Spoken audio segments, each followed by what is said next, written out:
She stole the me a month ago. Stole everything. Money. If you're thinking about going to Colombia, you might want to stay away from the dating apps because what happened to this man is wild. So this American guy traveled to Medellin, went on Bumble to meet women, and met her. They end up going on a date one night, then he brings her back to his place and she spiked his drink. This man completely knocks out and she steals all his money, his phone, and his computer. He then eventually wakes up 20 hours later in his hotel and then he goes to police and he reports what happened to him. Police then tell him that he's so lucky to be alive because about 40 Americans have been killed recently from this. So fast forward, a month goes by and this man in this video is out in the city and bumps into the same woman that almost took his life. That's where you see in the video, he's chasing her and she's trying to run away. I was looking into other stories very similar to this one, and last year, this 50-year-old man from Minnesota was talking to a woman online who lived in Colombia. He then flew into Medellin to meet her, and only a few weeks into his trip, he calls his brother and asks that he send him $2,000. His brother transfers the money and then never hears of him again. Police then found this man's body dumped in a wooded area. It turns out that he was kidnapped and held at gunpoint for the $2,000 ransom. And this is the thing, a lot of these male tourists don't seem to be scared because they think that they're meeting only women, but when, they're drugged and brought to the hotel, there's sometimes men there waiting for them. And let's just be clear, this isn't only happening in Colombia, it's happening in other foreign countries as well. Imagine you go to pick up your 5-year-old from a play date, but when you go to the mom's house, he's not there. It's just this woman that you've never seen before, and she says she has no idea what you're talking about. Now, maybe it's just a misunderstanding, but when you go to dial the phone number of the mom who set up the play date, the phone number is disconnected. That's the premise of the new Peacock show, All Her Fault, that just came out, and I like it so much more than I thought I would. What I really like is that the show gets into who is at fault when a child goes missing, and based on the title of the show, All Her Fault, the mom is usually the one that gets blamed for everything. It's twisty, it's fun, it's also soapier than it is scary, so if you're worried about watching it as a parent, I would say you don't have to be. So this girl screamed during a Beyoncé concert, and if you've ever been to one of her shows, you know there's one big rule. When the music drops and everything goes quiet, you do not make a sound. It's not just some random fan superstition, it's kind of like an unspoken law. People even say Beyoncé herself demands complete silence in those moments. She wants the crowd to stay still, to let the vibe feel almost magical. And right in the middle of that silence, this girl screamed. You can literally see on her face that she realized she messed up the second she did it. But it was too late. The whole arena turned and looked at her like she had just broken some sacred rule. Those side eyes were brutal. And that's when you start to wonder, because Beyoncé has always had this air of mystery around her. Like during her shows, she'll sometimes flash this gesture that a lot of people think looks like the Illuminati sign. Of course, nobody really knows if that's true or just internet conspiracy talk. But seriously, the coincidences feel a little too wild to ignore. Heard my voice, now she trying to have flexing ain't too.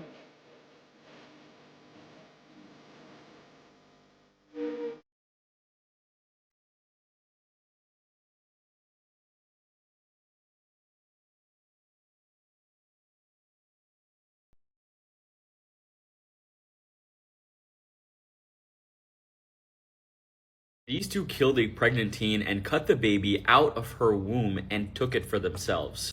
Marlon Ochoa Lopez was part of a Facebook group for pregnant mothers, and they were all kind of like a support group with each other. She became friends with this lady right here. Her name is Clarissa Figueroa. They became friends. They came over for tea one day, so Ochoa Lopez went over to Figueroa's for tea, and that was the last time everyone heard from her. Desiree Figueroa is her daughter on the right, and she helped murder this pregnant teen and cut the baby out of her womb. Why did she do this? Apparently, Clarissa Figueroa's son died of natural causes. But then she announced to the family that she was pregnant. This was an obvious lie, and to get the baby, she lured a pregnant woman in to steal a baby from them by any means necessary. She plotted for months on this. She chatted with other mothers. She had ultrasound pictures that she fabricated that she was posting. She became close and friendly with all the other mothers as well. Now, Marlon Ochoa Lopez was lured in because one, they were friends on Facebook. She was coming over for tea and also for free baby clothes. That's huge. As Clarissa Figueroa was showing her a picture of her brother, her daughter snuck up behind her and strangled her with a cord. This is a picture of Marlon Ochoa Lopez. Now, after strangling her, they cut her stomach open with a butcher knife and took the baby out. They then dragged her body to a trash can and dumped it. Figueroa's would end up calling EMS because the baby was blue and unresponsive, obviously because he got cut out of his mother's womb. Ursa and Desiree Figueroa would go to the medical center with the baby. He spent 2 months there before he died. Police got suspicious about this because, number one, Marlon Ochoa Lopez was reported missing and they wanted to investigate something. They thought it was odd that a pregnant lady went missing. They did a DNA test on the baby and confirmed it was Ochoa Lopez's baby, and then they found her body in a trash can at the Figueroa's home. Now they're spending 30 years in prison. Creepy last words people said right before dying. Michael said that he used to work as a paramedic, and one night he was trying to keep a man stable after a horrible car crash. He said that the ambulance tore through the street with the sirens screaming, but all that he could focus on was the guy gasping for breath on the stretcher. He was barely holding on after they pulled him from the wreckage. Michael said that he had an oxygen mask on him trying to keep him stable, when suddenly he ripped it off with this wild look in his eyes. "No, listen," he choked. "I saw them when they pulled me out. The horsemen, hooded, watching me." Michael said, "What? Who?" The man's icy fingers dug into his wrist. "They had no eyes," he said. His whole body shivered. "They're following us. I can hear them." Then, just like that, Michael said that he went still and flatlined. Michael said that for a second, all he could hear was the hum of the road beneath them. And then he says that maybe it was his imagination, but he swears that he heard hoofbeats, fast and heavy, keeping pace with the ambulance. This is horrifying. The rules are simple. 50 boys, 3 miles an hour, but if you stop walking, you die. And even though there's no finish line, no one knows how far the road goes, the only way to win is to be the last one alive. And with every mile, more boys are eliminated as the crowd cheers for who they think will be the champion. But why would anyone enter a contest like this? Is it because the prize is anything you could ever dream of, or because the only thing worse than dying is living the life that you walked away from? Some of the boys are doing it for the money. Some are doing it for the fame. But some of them just simply have nothing to lose. But if you want to see who's going to become the winner and just how far they have to go, check out The Long Walk in theaters September 12th. And guys, let me know, how far could you go?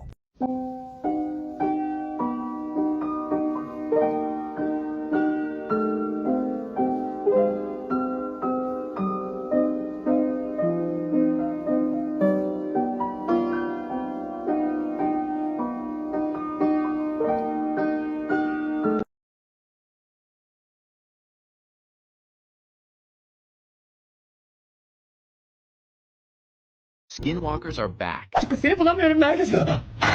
Skinwalkers are creatures that can take on the form of your pets, like in this video. Oh my god! Oh my god! Oh my god! Oh my god! Their goal is simply to take your skin. Remember, I can only protect my followers who comment their name and share this video with a friend to warn them it might just save their life. Thankfully, this woman closed the door. Otherwise, she wouldn't be here to post this video. So if you ever come across an animal or person acting strangely, run as far as you can. I'll leave you with the terrifying ending. Excuse me. What? What are you doing? Are you okay?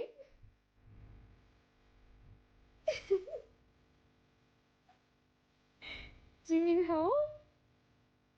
No? Okay. I love you. I guess I'll do it. I love it.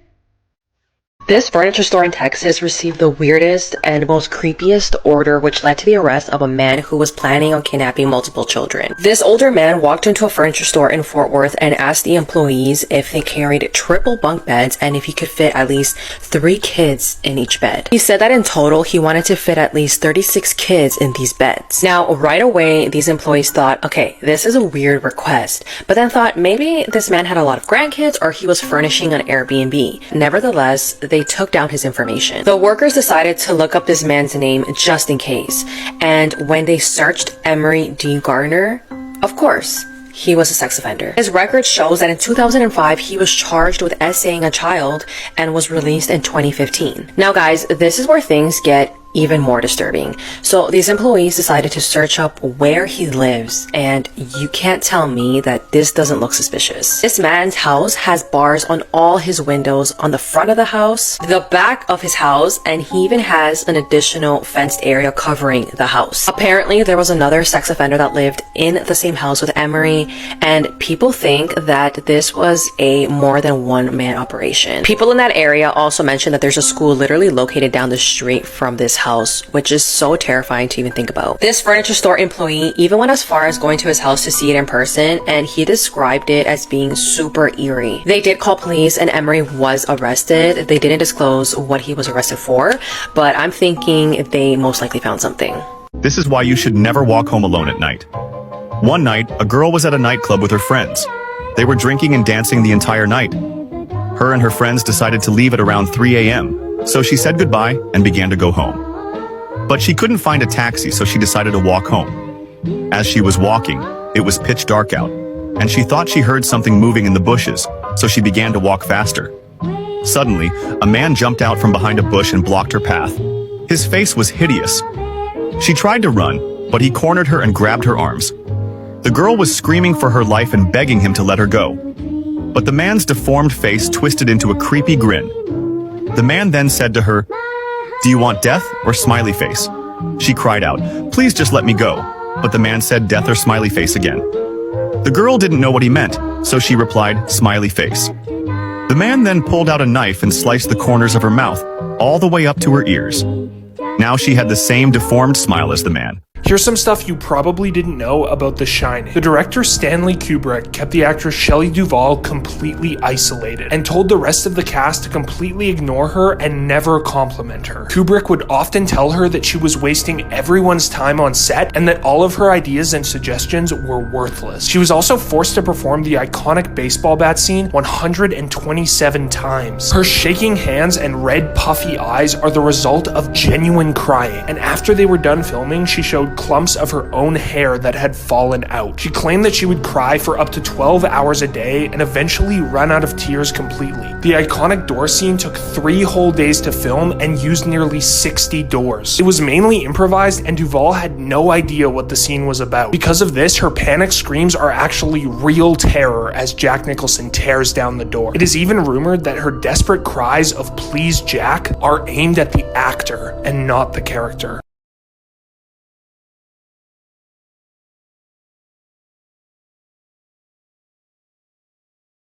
If you ever see this, you need to run fast. If you accidentally touch this, you're in some serious danger. This video is not a joke. Make sure you follow and like so everybody can see this. These plants may look completely harmless, but in fact, they're extremely dangerous. These plants are actually called gympie, and they're filled with thousands of tiny little spikes. All of the spikes are extremely poisonous. And if you accidentally touched one of these plants, you would have to get help as fast as possible. Make sure to share this with a friend so you can keep them safe.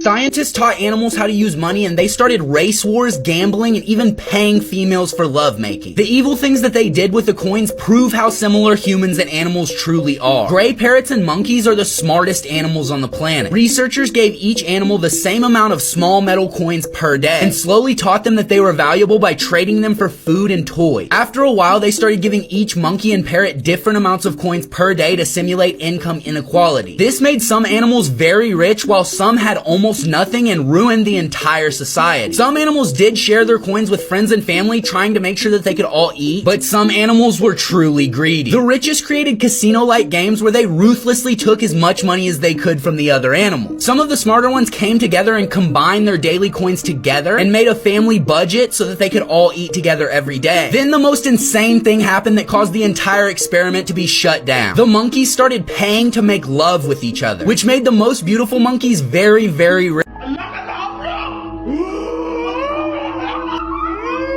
This chilling video has already shocked millions of people online. In it, we see 2 teenage girls, Sarah and Layla, live streaming to their followers, their cousins, living somewhere in South America. At first, nothing seemed out of the ordinary. The girls were chatting with viewers, telling stories and cracking jokes. But then something strange happened. Suddenly, the chat started blowing up with messages, "What's going on with Sarah? And why is she staring like that?" Layla looked over and realized people were right. Sarah had gone completely silent. She just sat there staring at her cousin with this unsettling expression. Layla nervously asked what was wrong, but Sarah didn't answer. The more she tried to shake her out of it, the scarier it got. Layla begged her to stop messing around, saying it wasn't funny anymore. But Sarah kept her eyes locked on Layla without saying a word. Finally, Layla panicked and left the room. Sarah, still silent, slowly turned her gaze to the camera, staring straight into it. And that's when things got truly terrifying. When Layla returned and tried one last time to snap Sarah out of it, something happened that no one watching will ever forget.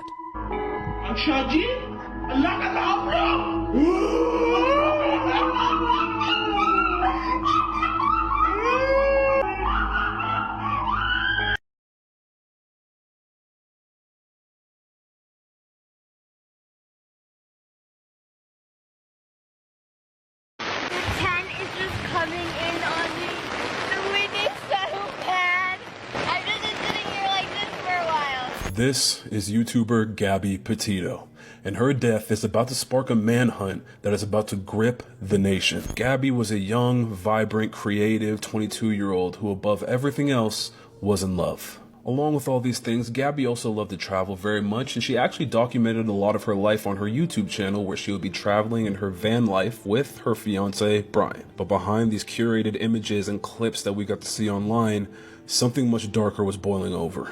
In July 2012, Gabby and Brian would leave New York in a white Ford Transit van heading west to explore national parks. But on August 12th, things would change. Police in Moab, Utah would actually pull the couple over after a 911 call was placed after Brian allegedly slapped Gabby. I have really bad OCD, and I was just cleaning and straightening up back of the van before, and I was apologizing to him and saying, I'm sorry that I'm so mean. Afterwards, officers would eventually label this as a mental health crisis, and no charges were filed. And unfortunately, the video that you just saw was the last confirmed video that we have available of Gabby Petito being alive. Days later, communication from Gabby would stop altogether. On August 24th, she had FaceTimed her mom for the last time, and on August 27th, a witness sees Brian and Gabby arguing at a restaurant in Jackson, Wyoming. Gabby's crying, and Brian was furious. And on August 30th, Gabby's mother would receive a chilling text, no service in Yosemite. But Gabby was never in California. That message couldn't have been from her, and authorities believe that the message was actually sent by Brian. On September 1st, Brian would actually return home to Florida by himself. He also would return home with Gabby's van with no explanation, no report, nothing. He would immediately get a lawyer and refuse to speak to police. And then Gabby's family would eventually report her missing on September the 11th. But on September 19th, everyone's worst fear would come true, as Gabby's body would be found in the Bridger-Teton National Forest in Wyoming. She had been strangled to death, and coroners had announced that her body had been out there for 3 to 4 weeks, which means she likely died the day after that restaurant argument. But Brian had vanished. On September 13th, he told his parents that he was going for a hike in the Carlton Reserve nearby his house, but he never would return home. And over the next month, all I could describe it as was one of the craziest manhunts I have ever been alive to actually witness take place. And it wouldn't be until October 20th that we would finally get our answer. The skeletal remains of Brian Laundrie had been found along with a backpack, a revolver, and a notebook in a dry bag. Inside of this bag was Brian's confession to killing Gabby. We are Siamese, if you please. Do not look up their account before going to bed. I'm serious. I found this profile completely by accident, and it's honestly one of the most disturbing things I've seen online. They call themselves the Siamese twins, if you will. At first, it looks innocent. Just 2 girls dancing to random songs, smiling, doing everyday stuff. But the longer you watch, the stranger it gets. In every new video, their height changes. Not a little, dramatically. Sometimes one looks much taller, sometimes shorter, sometimes their proportions seem off. People in the comments say they couldn't even finish watching. There's something deeply unsettling about it. Like your brain can't process what's wrong, but it knows something is. Their names are Evelina and Lola. Some claim it's all an illusion, part of a psychological experiment to make viewers feel uneasy without knowing why. Whatever it is, it works. So, would you dare to watch one of their videos all the way to the end? This video recently went super viral online, and you'll be genuinely shocked when you see why. This girl was recording a standard talking head video when, at one point, she decided to pull a little prank on her audience. She started clicking a light switch she was holding under her desk, causing the light in her room to flicker on and off. When the room went dark, the girl would intentionally make these creepy, distorted faces. Then, when the light came back on, she'd immediately act like nothing happened. She was trying to scare her viewers and provoke them into leaving comments on the video, and she definitely got the desired reaction. However, the reason turned out to be far more terrifying. Her trick with the scary face was busted by her followers almost immediately, but that wasn't what scared them in the video at all. The comments started pouring in, saying things like, "Who's that behind your right shoulder?" And that's part of the bit, right? Confused, the girl began re-watching her video in slow motion, and she was horrified. At one point, a chillingly pale, eerie face genuinely appears right behind her shoulder in the frame. This freaked her out immensely,